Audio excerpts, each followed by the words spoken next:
Okay, the purpose of this video is to show you and to review how to factor a four-term polynomial. Now again, what does that mean?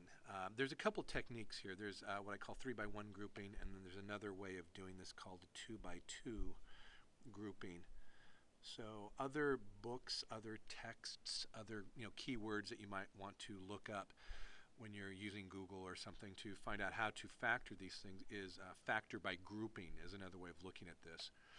I just call them 3-by-1 groupings and 2-by-2 groupings. Now let's talk about a couple things. First of all, how do you identify a four-term polynomial? Remember that polynomials are terms that are separated, or groups of variables and numbers that are separated by additions and subtractions. So everything in between the additions and subtractions, in this case, for example, between here and here, that would be one of your terms. That would be one of your terms. That would be one of your terms.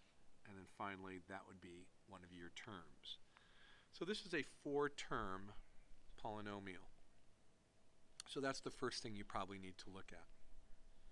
Now, we're going to specifically in this video learn how to, or review how to group polynomials, four terms, in 3-by-1 groupings.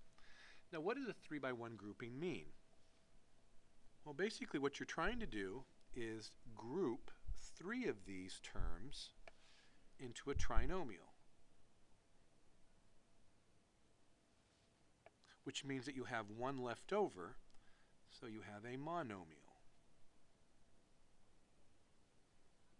Okay? So your grouping will be in a trinomial and the leftover will be a monomial. Now specifically, the trinomial that you're looking for in here is a perfect square trinomial. Now remember what a perfect square trinomial means. Let me write that out there. There you go. A perfect square trinomial, let me just go off to the side here, is where, and this is like one of the simplest ones that you'll have, a perfect square trinomial is where both factors are the same. So for example, in this perfect square trinomial, it would be x plus 1 times x plus 1. Now how did I know that? If you look at this trinomial, you ask yourself, is that a perfect square? You look at the first term and you say, yes, it's a perfect square. So that's one of the factors. You look at the last term in the polynomial and you ask yourself, is that a perfect square? And the answer is yes, it is. It's a 1, right? 1 times 1. And then what you do is you multiply it by 2, whatever the factors are, 2 times x times 1. And you look at the middle term.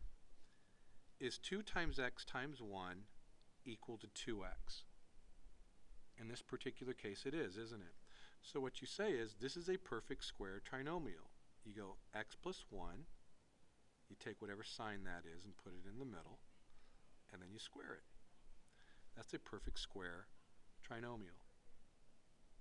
Okay? I'll just do another quick one for you, and you'll see how that technique works. X squared plus... May I have your attention? Any student with behavioral jug, please report to the dean's office immediately. X squared plus 4x plus 4, is that a perfect square trinomial? Well, let's just check.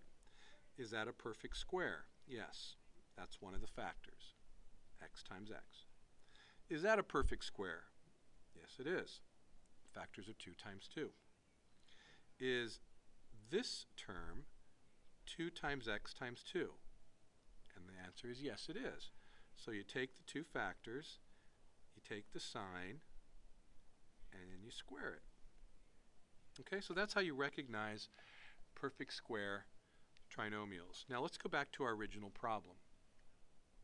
Can you find, by rearranging your terms, a perfect square trinomial in here?